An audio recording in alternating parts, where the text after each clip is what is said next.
What if I told you that something just broke in the banking system? Not a bank failure, not a liquidity crisis. Something more fundamental, something that changes the rules of the game. Because right now, the banking system is showing stress fractures that haven't appeared since 2008, and gold is the only asset that's positioned to benefit from what comes next. Let me explain what's really going on. The banking system is supposed to be stable. That's what regulators tell us.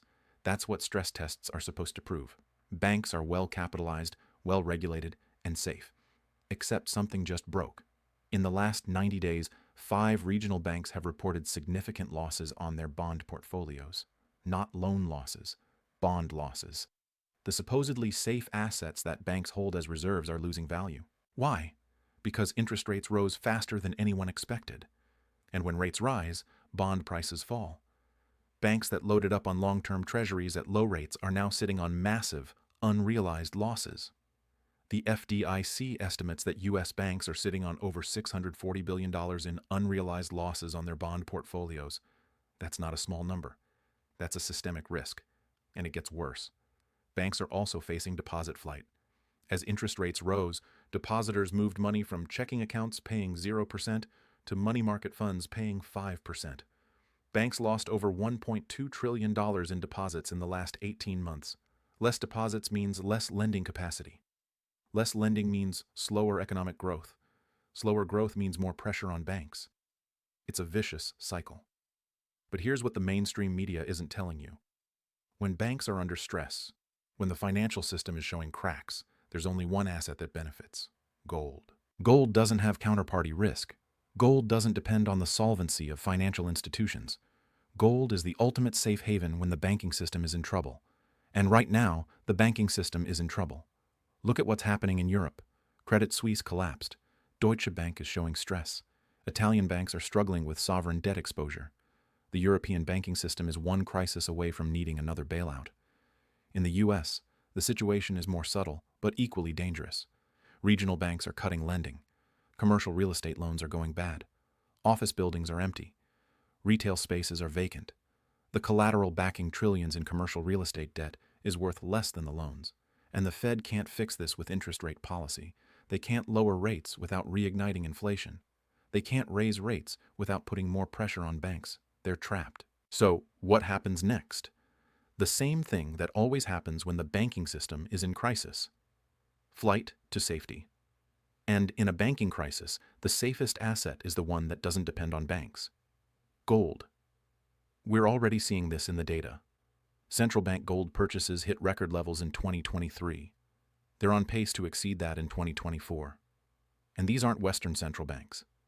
These are emerging market central banks that remember what happened in 2008.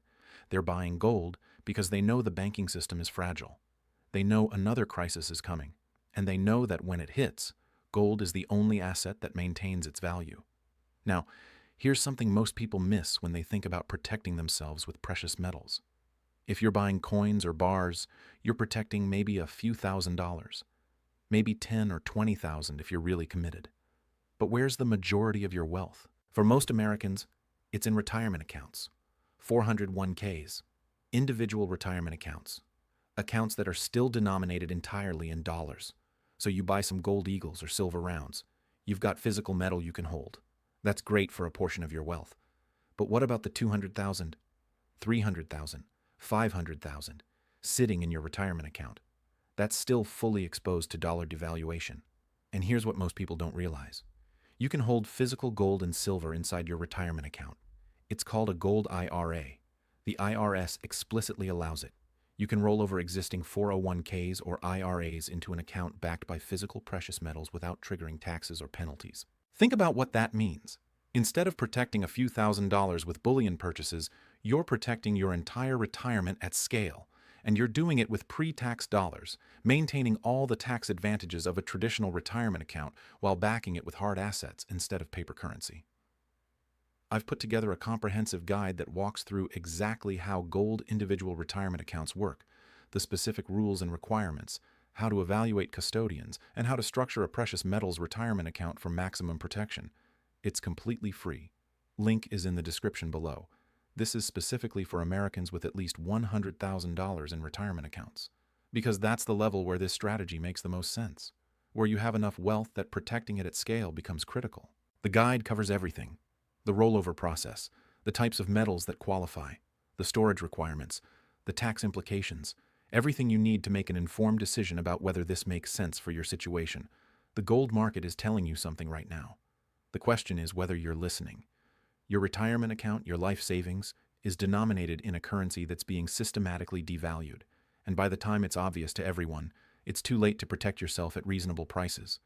This is why understanding gold IRAs is so critical. It's not about selling you something, it's about education. Understanding your options before you need to make a decision under pressure. Don't be most people. Understand what's happening. Understand your options. And position yourself accordingly. The guide I mentioned is free. The information is there. What you do with it is up to you. But do something. Because the gold market just changed. And what comes next is going to reshape the precious metals landscape for the next decade. Are you going to be one of them?